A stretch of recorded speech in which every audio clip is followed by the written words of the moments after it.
Los trabajos que hemos ido presentando en el transcurso de las clases han sido elaborados por estudiantes de cursos anteriores y por eso mantenemos su nombre para dar el crédito correspondiente.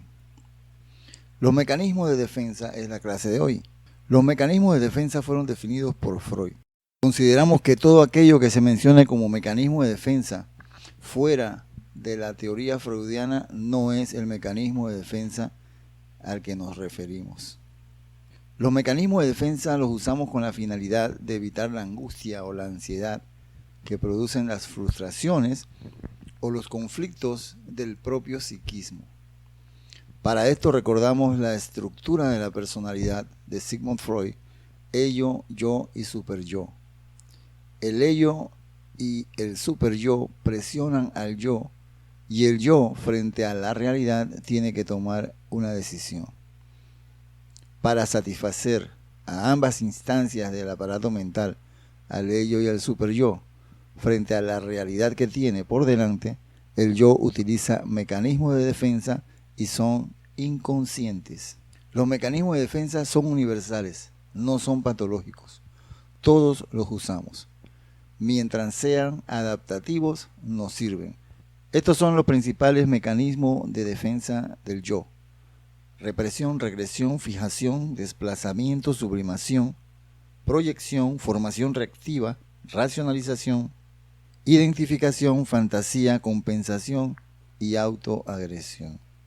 Nos hemos permitido modificar el trabajo de la colega y hemos a propósito eliminado los ejemplos para que la clase sea más dinámica, más interactiva, y el coordinador asignará a uno de los estudiantes a que ponga el ejemplo en cada uno de los mecanismos de defensa que describiremos, con el propósito de saber hasta dónde ha llegado la comprensión de la clase.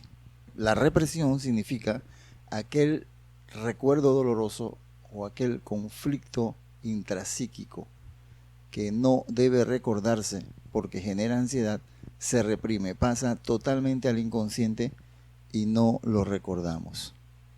La única manera de recordar lo reprimido es a través de los lapsus, los sueños, que es la base de la teoría de Freud y de su tratamiento psicoanalítico en base a la topografía mental consciente, inconsciente, preconsciente.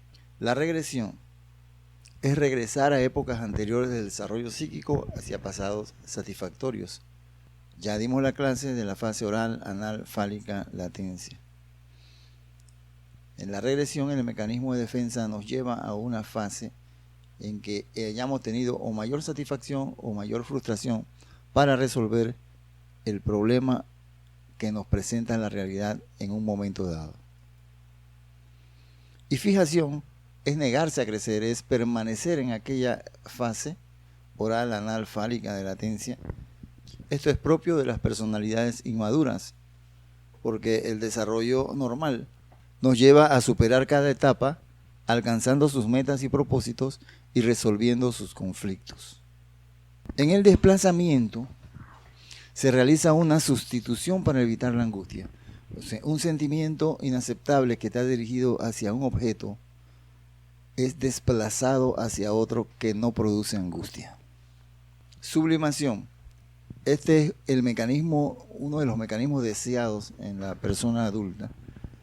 Es el conflicto intrapsíquico se resuelve desplazándose a una situación o a un objeto de un valor social positivo. Proyección. Los propios conflictos se proyectan hacia los demás, se atribuyen a los otros nuestros sentimientos, nuestros deseos o los impulsos inaceptables. Con esto nos libramos de la frustración personal y la ponemos en el otro. En la formación reactiva, las conductas que se realizan son contrarias al deseo para poder reducir la ansiedad que genera este deseo. Racionalización es autoconvencerse, es racionalizar el conflicto, explicárselo de una manera razonable, y esto te da un control de la ansiedad. Identificación. Cuando uno imita la conducta de alguien a quien se le otorgan características ideales, por ejemplo, triunfo, reconocimiento, fama, uno alivia la propia frustración. La fantasía es realizar imaginariamente aquello de que no somos capaces de hacer o aquello que quisiéramos hacer. Y lo resolvemos en la fantasía. Compensación. De repente por alguna falta, algún defecto, alguna limitación propia, destacamos, descollamos en alguna otra faceta para poder resolver la incapacidad que nos produce angustia. Y la autoagresión es redirigir los impulsos agresivos hacia uno mismo. En lugar de agredir a otros, nos agredimos a nosotros mismos.